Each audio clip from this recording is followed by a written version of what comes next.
Welcome to the Revision Wizards podcast. I'm V.E. Griffith, and I'm joined by my amazing co-host, Ms. Catherine M.H.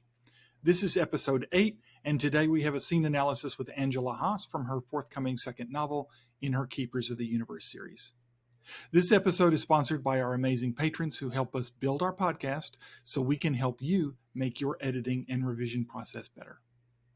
If you'd like to support the show for as little as $1 an episode, we have a bunch of neat benefits for you to take advantage of, including special podcast feed with extra content and personal updates, early access to scene analysis slots, the opportunity to ask questions for the Ask the Editor episode, professional editing, and more. You can find out everything you need to know at patreon.com/revisionwizards. And with that, here we go to Angela. All right, so we're here today with Angela. Angela, if you would please start off by telling us your name and your pronouns. My name is Angela Haas, and she, her. Well, thank you very much. All right, so tell us a little bit about the scene that we're going to be doing today, and any backstory that we might need to know. Okay, so it's a scene, sort of fifth scene in of book 2 of my Keepers of the Universe series. And we are catching up with General Lavella Law, who was in book 1 and had a main role there, as well as a concept I created that's called her handler, which is Tana. And the responsibility of a keeper's handler is like, there's a lot more backstory, but the long and short of it is, think of it as like a Secret Service agent, a very important figure in the universe, and who are down in numbers, and so they kind of need their own private security. They aren't friends. Handlers have to really keep their feelings set aside in a way. It comes out of Tana because she's a caring person, but the role of a handler is just to kind of provide some extra security for keepers. And Lavella chose not to check into her checkup point with her handler, and so the scene is Tana tracking her down at Lavella's homeworld. Okay, that sounds good. All right, so we're doing the scene rubric today, and we have provided you with copies of my scene rubric and the one that Catherine did. Catherine, do you want to start us off with the characters? We only have 2. Sort of. No. But yes, so we have the general and... Okay, how do you say her name again? Because my dyslexia doesn't want me to pronounce the first name. General, like Lavella. Okay. Lavella Law. So I wasn't sure if you meant Tana or Lavella, but that's okay. Lavella. All right, so we have Lavella, and we start off with the voice. So you can definitely hear that she's hurt quite a bit. She's in the stages of grief, and you can see her shift through them. Pretty much she's got that sad, almost accepting it at times, but also very frustrated, angry that she will shift through. For the physical part, I don't see any of it until she pulls out the spear. So we'll get more into that later, but I don't feel like there was a whole lot of body language to go along with the voice. Sure. And then we have Tana, right? Yeah. Okay.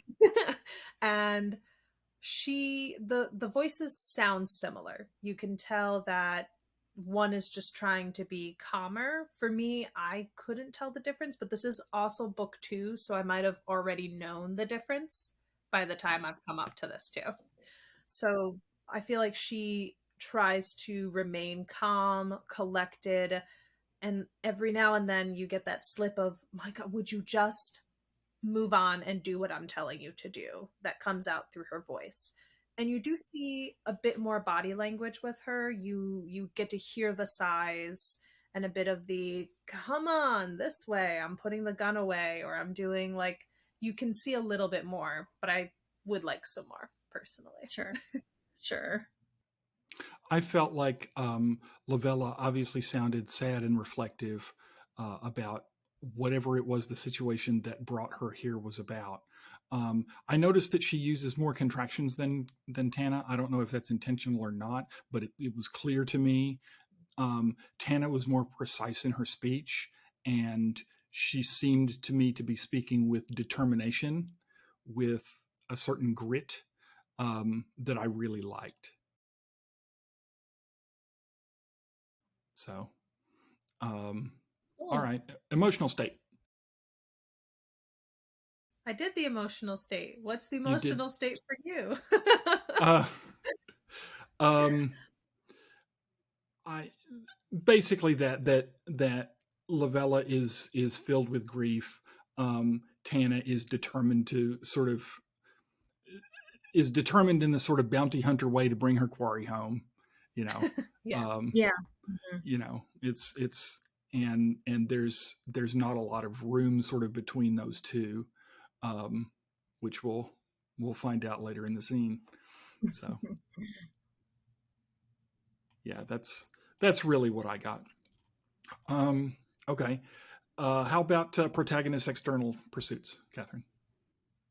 So I feel like a little bit different from what Angela had written out for us. So when I was going through, I don't really tend to read them. Sorry, guys, if you send them. I'll read them after, but I like to figure out what it is for me. So Sure. for me, it was she wants to be able to grieve. And I just realized I spelt that wrong, and I'm really sorry.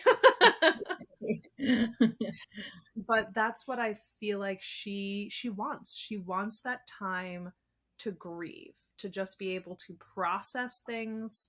It feels like, and probably is, that she's been going and hasn't had the time to even stop to be like, this happened.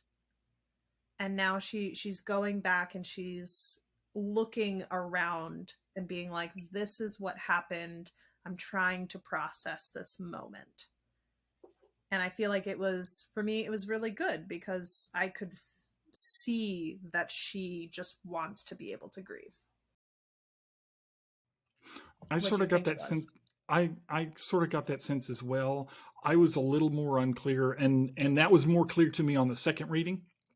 Um, on the first reading, I sort of rated this between fair and good. It was very clear to me that she didn't want to go back to deal with the Sentinels. She says that, you know, when the character beats you over the head with it, that's excellent. But I was unclear at the beginning that really what we were doing here was a nostalgia or a healing trip. I thought it might have been, or it could have been, and this again may be my not having read the rest of the manuscript, or the beginning of the manuscript, that um, it could have been she was on some kind of mission to do something and came here as a side jaunt. I don't know. Um, or are we trying to do some kind of emotional exorcism, or um, what I felt like was there was some external want here that she's trying to meet. I just wasn't real clear on what it was.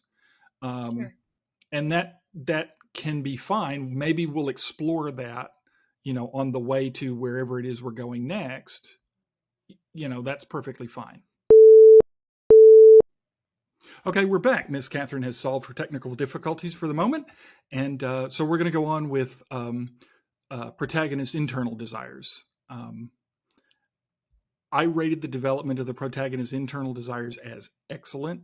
It was clear to me that really what she wants is an end to this war, to this fighting, to this destruction. She wants to find peace in her world. It was very, very simple and straightforward to read her emotions and her motivations there. I'm not certain if she. How do I explain this? It wouldn't surprise me if she needs some therapy, but she doesn't seem like she knows that right now. Yeah, she's probably not going to get therapy, but it's not something that's in the world that she's in. That's not an option just Hmm. because it's sci-fi. Yeah, no, I understand. She I needs understand. like some. I mean, she's gonna need. Well, I can't really say without giving it away, but I mean, there was basically a war, blew up her homeworld and her planet. She did not want to go to war. The other half of her keepers team did. It felt like they took an oath to protect the people of the universe, and you know doesn't matter how the war started, which this one started because these people broke a treaty, blah blah blah. So she was like, did not want to risk her life and her family for people who broke a treaty to rescue one man. So she's feeling that loss because she never wanted to take those risks in the first place. I felt that the internal need was that she needs time to process things on her own. And I thought that it was done well. Um, she keeps being told where to go, what to do, and almost what to feel, even in this chapter. Like, hey, don't come back and look at all this stuff because it's just tormenting you. Or, hey, this is what we have to be doing. Let's go move on. And so it just feels like she needs some personal time. And that's why she did this anyway, because she knew she needed just a little bit of time to herself to figure things out. And I can see how this pushes her in the direction that, like, we've talked a little bit about where it goes to. So I feel like I can see it pushing her further away from people than trying to bring them in, where Mm-hmm. they're like, hey, we'll help you, you'll have a home over here. She's like, well, I had a home here, give me a few moments to process that it's gone. Yeah. So really feel like she needs that alone time. So, not so much that she wants the war done, like the rest of you, but that she needs this time alone and nobody will give it to her. Yeah. All right. And what about the antagonist's external pursuits, Ms. Catherine? Ooh, okay, good one. So Tana would like things to just go smoothly. I feel like that's what she wants. She tries multiple times with multiple different angles on how to get her to leave. Does the look, my spaceship's real warm. Hey, I'm asking this as a friend. I'm trying to tell you that things aren't working. I know you've lost everything, but we can create stuff for you and have a new home. She keeps trying until it's like, hey, if you don't get in this ship, I'm gonna have to shoot you. Yeah. So I feel that her wants is literally to just make this go smoothly. Yeah, and it seemed to me to be very clear because, again, I rated this excellent because it's real clear what the character wants when they tell you, um, and she wants it to go smoothly. She wants to get this done, get this over with. This is not where she wants to be, not what she wants to be doing, but this is, duty calls. Basically, is the idea. So Yeah. Definitely. Am I supposed to like say stuff or not? I don't know what I'm you supposed to. can if you like, You if you have certainly can. comments, if you have Yeah. comments. Oh If you no, have I just questions, by all wonder. means. No, no, I just I don't know if I should explain more or just kind of let you all. You can if you You know. like. If you feel like it would help us help you, by all means. No, um Tana, she just doesn't have a lot of patience, and she hates to see. I mean, in book one, well, I don't want to totally give it away, but Lavella was very much betrayed, and Tana, because they were kind of undercover, had to sit by and watch it happen. So I think she's just a little more like, you've been through so much, don't stand here and go through this hurt again. Let's talk about it. And so She also has a job to do, but she's kind of wrestling with, I hate to see you go through this, but also I'm failing at my job and my duty if I can't get you back home. So that's her motivations. Yeah, it does. Yeah. She's a good readable character, and I do like her as far as I've read, which just a tiny bit, but she's certainly not a hateful character like some antagonists that I've seen. So Yeah, and she's not an antagonist. She's the force in this scene, mhm. but Yeah. she's definitely not an antagonist in this Yeah, I didn't one. get the sense that she's the story wide antagonist Yeah, here. no, But we that person's yeah much worse. yeah we do look on the scene level, and in this scene that's the role she's playing, but she's not Yeah, she's not on the story level. I can tell that just by reading this little bit. So yeah. Ms. Catherine, what about her internal desires?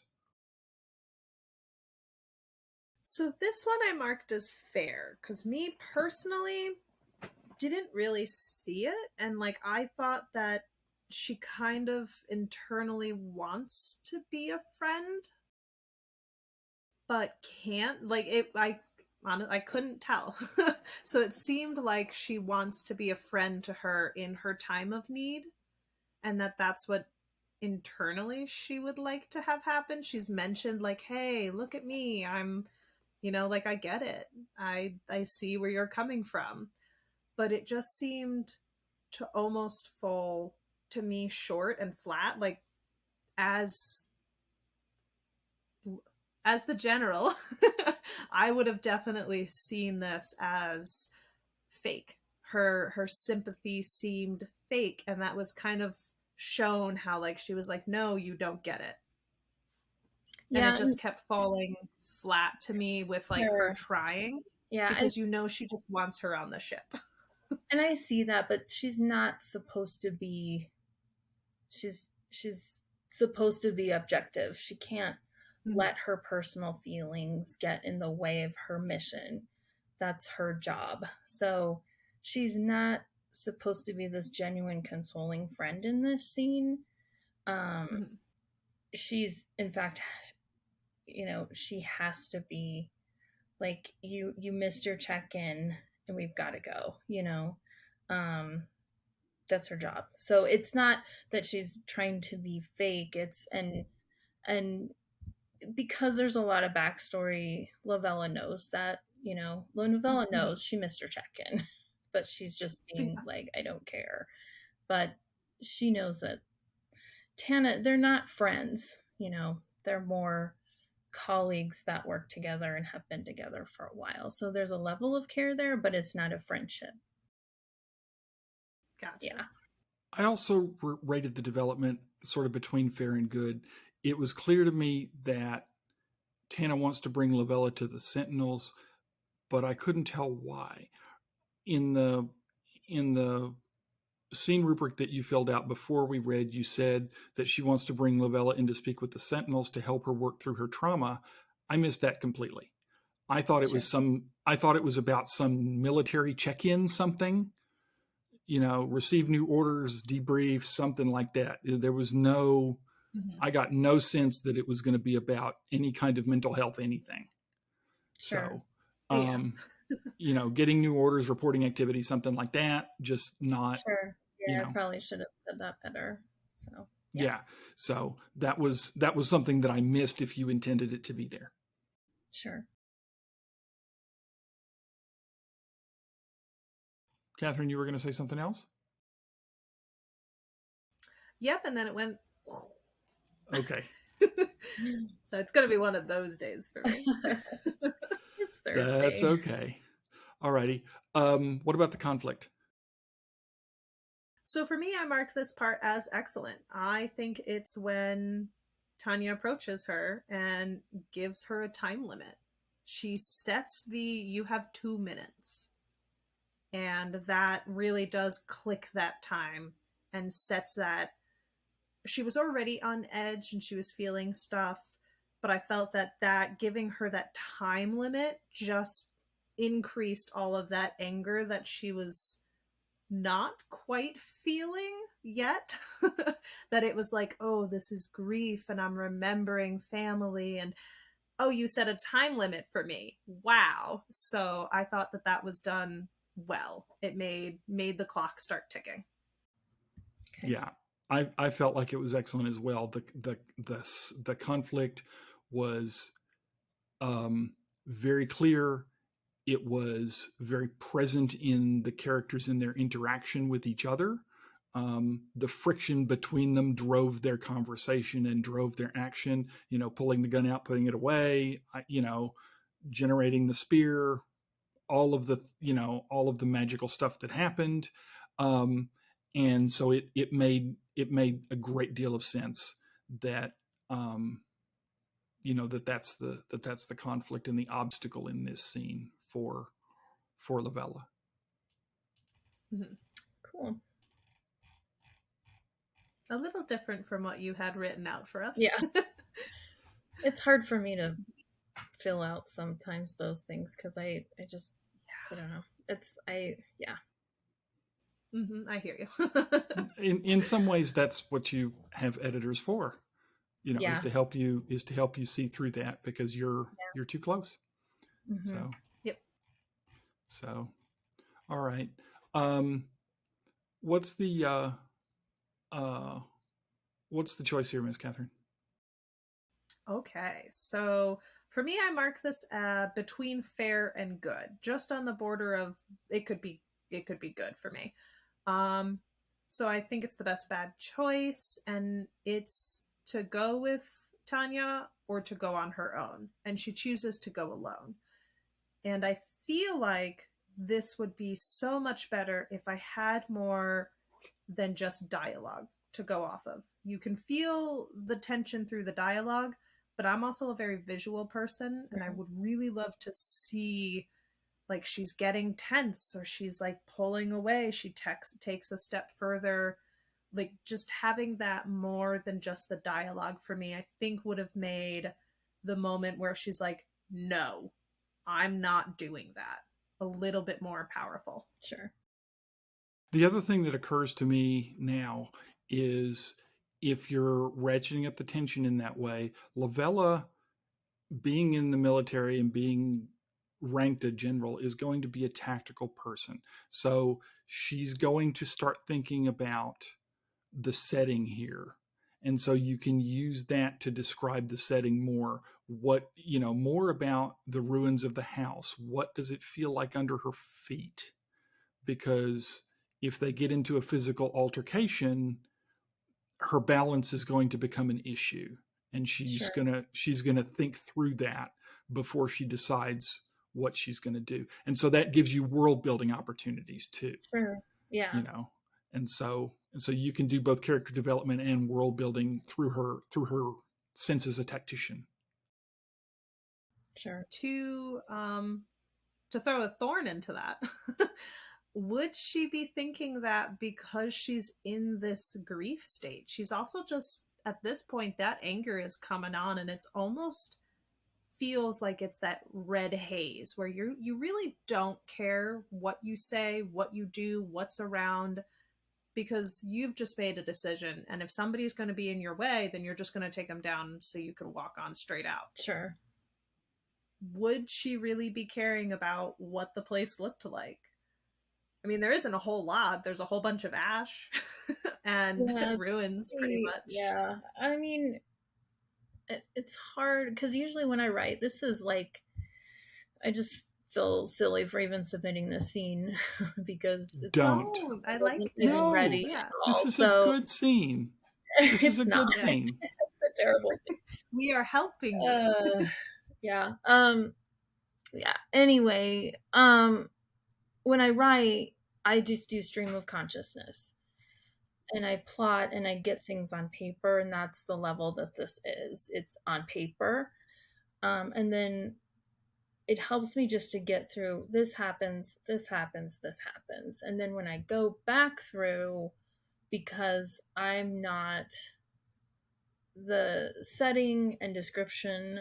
I'm better at dialogue and action sequences, fight scenes. So I layer back in more of like, okay, the mannerisms and the world building. And so that's good to like, I made a note about that, but yeah, it's just not here because that's not the You level just I haven't got. gotten to it yet, and that's fine. We're not in that place in your revision. Excuse me, in your revision process. So it's perfectly fine. Um, Yeah. I in some ways that's just what I want to flag because as you go through your next passes, you won't miss that. Yeah. Yeah. I'm kind of like making some notes here as I use Scrivener, which is helpful because I love that you can kind of make the notes on the side. And yeah, I'm not sure. Lavella, she's not very threatened by Tana though either, so I don't know. Tactically, I think she kind of just knows she can overpower her because Yeah, but she Tana has has a power. blaster pulled, so That's true. Yeah. No, So she put I've it got to away. think. I guess I got to think about that. It's a great point to think about. Like, how is she being? Is it more of a spontaneous explosion, or is she come in thinking tactically? And she could do either. You know. yeah, she could do Um, either. And it's just it from my perspective, if somebody has a gun unholstered, that's a threat, even if it's not pointed at me. You know, yeah, for She's sure. put that away though. she Unless she did pulled it back out towards. Okay. she did put it away, but when you happen on me and you have a gun pulled, you're a threat. And just because you put it away from a tactical perspective doesn't necessarily mean you won't pull it back out. Yeah, and maybe I could, and I'm just jotting thoughts as they come to me, or else I'll forget Go and for it. it'll be like a puff of smoke gone. So maybe Tana does not bring the weapon at first. So I gotta think about that, but some really good points to just like how I'm gonna set up in the beginning, how it's gonna be at the end. So yeah, Yeah, cool. yeah. Um, So V, what did you think of the choice? I rank the choice as fair. The choice she needs to make is clear whether she's going to go with Tana or not. Um, uh, I see that I didn't complete my sentence in the scene rubric that I did, and maybe I'll do that at some point. But um, it wasn't clear to me what the consequences of the choices were. If she says no, I'm not going to see the Sentinels. Does a physical battle ensue? That seems to be the direction we're heading. If she says yes, what does that entail? Are we going back in a cage or in handcuffs, or are we, or is it less custodial than that? She knows, presumably, she knows what going back to the Sentinels would entail. So that is something that would occur to her as she considers what to do. And that's a character voice thing that then would convey that consequence to the reader. Um, so, um, would she, for example, would she be assigned to some kind of mission that she doesn't want to go on? Would she be punished for whatever happened in book one? What are the consequences here? And she may not know all of the consequences, or she may be wrong about what she thinks the consequences will be, but she will have in her mind what's going to happen here. Sure. Makes sense. All right. See, and I went slightly different on the consequence, where you're like, I'm looking at these consequences. I was looking at, no, they're so caught up in each other that they don't see the big consequence happening. So when she chose to be like, no, I'm going alone, they pretty much distracted each other from recognizing anything around them. So I thought that that was good. And that's how someone was able to sneak up on them. So because she says no, this whole like confrontation has now started between them. And they miss out on the fact that somebody's been watching them. And had they probably just been like, okay, we're heading back, the handler probably would have been more attuned to like watching around them again instead of being focused on, is she gonna explode? No, she's walking with me. What's around us? I feel like that's my version of what the consequence landed up being. Yeah. Yeah, it was unclear to me that the discussion and the delay because of that discussion led to the attack. I'm wondering if, I can't know what or how long this guy had been listening to this conversation. So if they started to move together to some other location like Tana's ship, would he have acted then? Did he just happen upon them? I have no way to know any of that. And that's something that I probably shouldn't know in this situation, but it's something Yeah. the author needs to know. How long ago did this guy get the drop on them? And that's I, gonna yeah. that might affect the consequence and the setup for the next conflict. I can't explain that, but it's not what you think. So, and it's Okay, very clear in the next scene. Yeah, I don't want to give it away, but okay, that's fine. yeah, You don't have yeah, to. It's I maybe you did explain it in the next scene, and that's great. yeah, But in this scene, I mean, in some ways, if I'm reacting that way, and that's the way you want me to react as the author, then what that means is you did your job. So okay. okay, that could be that's a problem that I have at this second, but maybe it's not. Maybe it's a problem you want me to have. Yes, I do. Okay, okay, So, there you go. because I want you to turn the page being like, well, who is Yes. that? What? Hello? Yeah. So that's kind of, yeah, something I like to do. I like to have pacing like that, page turner pacing. I want to get you to keep reading. And that's a little trick I do. so, Well, that so works. yeah. That works. What about you, Miss Catherine? What about the consequence? Like I said, I really thought that consequence was definitely the fact that they were so caught up in each other, they didn't see the danger that was actually around them. Because this planet's in ruins. Who would show up on this planet? Clearly, two people. Why not a third? so, All right. How about so showing versus? definitely Go ahead. go ahead. I was going to say, how Nope. about showing versus telling? If we're going to move forward and go to the mechanics. Sure. So I drew you a little picture, Cute. but it was strange because I've heard people talk about the floating head syndrome, and I felt like I was reading that where they were definitely floating heads, but I wasn't in a white room. I felt you described the world well. I knew that we were in a sci-fi setting. I mean, I drew you a really bad alien ship on the side.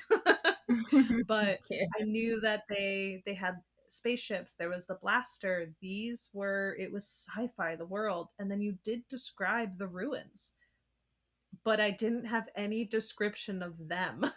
So for me, it was just two women talking in ruins. So I really would have liked more description. Granted, this is, I now know, scene 5 Yeah. of the start. You would have already known both of them from book 1, so that would have been fine. But then I also, like I said, didn't get really much body language from the two of them either. So it did feel like you could have done some more showing and telling. I felt, but I got very much a dialect or dialogue from them, and that's fine. I just prefer a little bit more. What about you, V? I rated this to be excellent. I didn't see any significant tells. There was no significant info dumping, um, which is always a wonderful thing for me. Um, I know that since we will have seen these characters in book 1, um, we'll have a sense of what they look like. I also would caution that we might want to put in some description of them either in previous scenes or here, because not every reader is going to come into your series at book 1. Sure. So, but other than the as Ms. Catherine identified, the floating head with no description on the body, I thought emotions were shown well. I thought Mhm. internal dialogue and memory worked well, from the POV characters, situation. I thought that was good. So I mean, I was a little confused just because I have things in here, Tana pursed her lips, Lovella raised her hands, Lovella shoved her hands in her pockets, and Tana exhaled, Tana shook her head.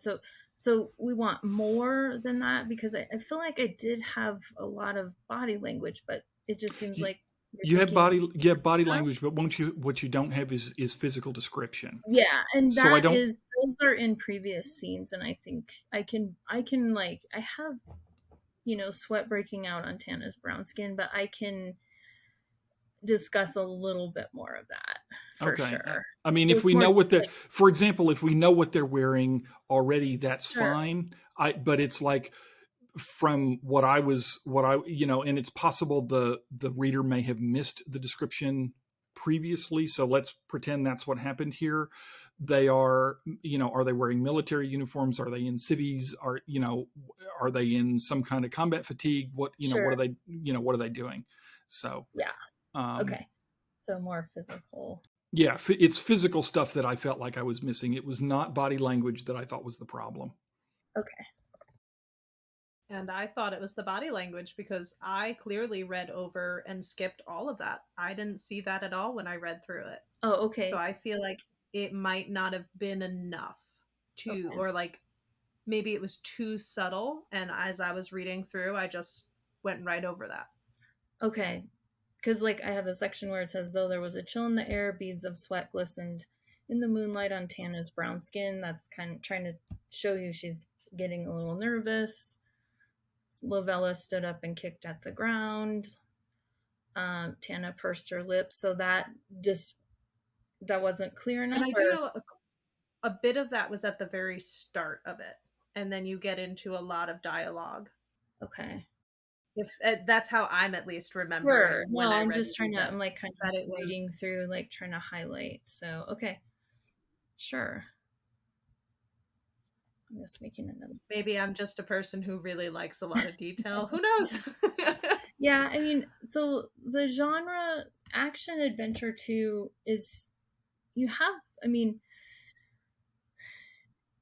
you have a little bit of that, but it's not like real prosy. It is really like the pace has got to be like this. And so um the masterworks that I've read, they don't include a ton of that. It's enough to get you to just to see them, but it's different, that definitely different than like fantasy, or because it really, because that's how I write. Yes, it's sci-fi, but it's action adventure, so it's a lot of Yeah. like, yeah. So that, I'm just saying that I can see where I could beef up some more of it so that you feel like you can really see them. But if you read like true masterworks of action adventure, there's not a ton of body Mhm. language. There doesn't need I there mean, there doesn't need to is, And be there doesn't need to be a there ton, but is. it's also, a question of just giving me a basic visual. And yes, the reader can fill Oh in the yeah, details, no, but yeah. I agree with like, yeah, I need to describe what they're wearing. That was a good idea. That's definitely a note I made. Like, Mhm. what are they wearing? What are they wearing in this scene? What do they look like? So for sure, yeah, and also take into account that this is book 2, so the reader would already know what their body language is like. yeah, So if there's something like she shoved hands in pockets, the reader would be familiar with her already. I'm not. yeah, So for me, I probably glossed over those for a bit.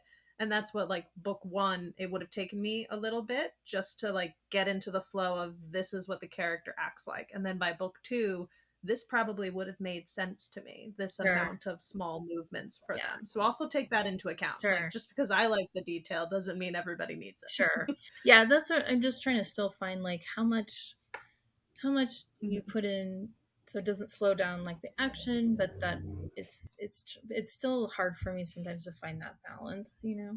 because I skim over a lot of things, like, but I don't have a great attention span as a reader, so sometimes that's how I write. Mhm. All right. The next section is passive voice, which is always my favorite.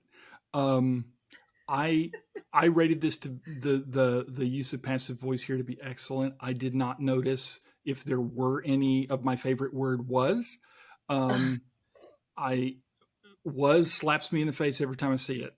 And Right. if I see it 30 times, I'm gonna say something. But I really didn't see it. On second read, I noticed a had, but it didn't really bug me Okay. the way most passive voice Sure. does. I found this scene to be actively voiced. It held my attention, Okay. and uh, it was the word wasn't used in the context of passive voice. You can get away with it some in dialogue. Um, Sure. you know, well, she was pretty, but she's pretty ugly now. That kind of use of it. Right. Um, but it was I found it to be excellent. Catherine, did you agree? Yeah, I definitely agreed. I come from genres that are a little bit more slow paced and use passive voice more, but this was definitely a quick read through for me, which is maybe also the reason I missed some of the the body language. Maybe it was just such like I was like, yeah, okay, I'm just reading. But it was definitely a very fast, quick read for me, and it felt clean. So, Great. Thank you. Yeah. yeah. And how about sentence structure? Sentence structure I thought was good. There were a few little spots I did mention them to you where it just felt like it had been needed to be the other way around. Sure. So, um granted spelling goes over my head. It has to be very obvious for me to pick it out. I'm not a good And speller. I didn't really see anything wrong with grammar. So, I thought it was good. Great. Yeah, I'm the Yeah. grammarian between the two of us. I found a few redundant or awkward sentences. Sure. But I didn't find any significant mechanical issues. There was one place where I saw, and this is highlighted in green on my copy of Word. Sure. There was one place where you had the response before the stimulus. Okay. Um, I think uh, that's probably the same spot I saw. yeah, probably. But your command of English is excellent, and I didn't really have a problem with it. And whether you're depending on, Scrivener spell check or not, the result is what matters to me. And Sure. the result has been, was excellent. So Okay, good. I really didn't have any trouble. So that completes the rubric. What else comes to mind that you have questions about, Angela? Nothing. I think, I mean, the rubric is just helpful because it's just right there, and you know when you went through kind of some of the individual sentences, I was like, yep, I saw it, like and so that's helpful. It I really appreciate how you organize this, and it's a good refresher because I kind of came into talc just with like learning about the three C's first and taking that kind of course, but you kind of like, I forget sometimes, and this was a great refresher to really keep those strong, at least in each scene. And I went back and made some notes, like kind of as I go through to revise myself to really use this a little bit more, because I kind of, I just write. I have to get it out of my brain or it goes away. So it's kind of like get it out, and then I need to lean back into like the three C's. So it's just helpful to have that. Awesome. Yeah. I'm glad we could help. I Yeah. am too. Yeah. I really do hope it's been helpful, and I'm looking forward. I'm going to go back and read the first book, and I'm looking forward to this one. Okay. So you're gonna wind up on my TBR Yay. pile. So Yay. all right, Yeah, I think you really learn a lot more about Lavella, and she has a major role in book 2. And poor kiddo, she's been put through the ringer, but she has a good redemption story. So, yeah. Nice. well, great. Cool. All right, Angela, where can we find you on the internet, and where can we get your stuff? So if you go to my website, it's is there a way to drop a link? It's just ahaaswrites.com. We'll put it in the show notes. Yeah. Yeah. So I'm gonna put that link. Should I put it in a DM to both of you, or? No, it's I'll find it, or I'll ask you later. It's not a Yeah. problem.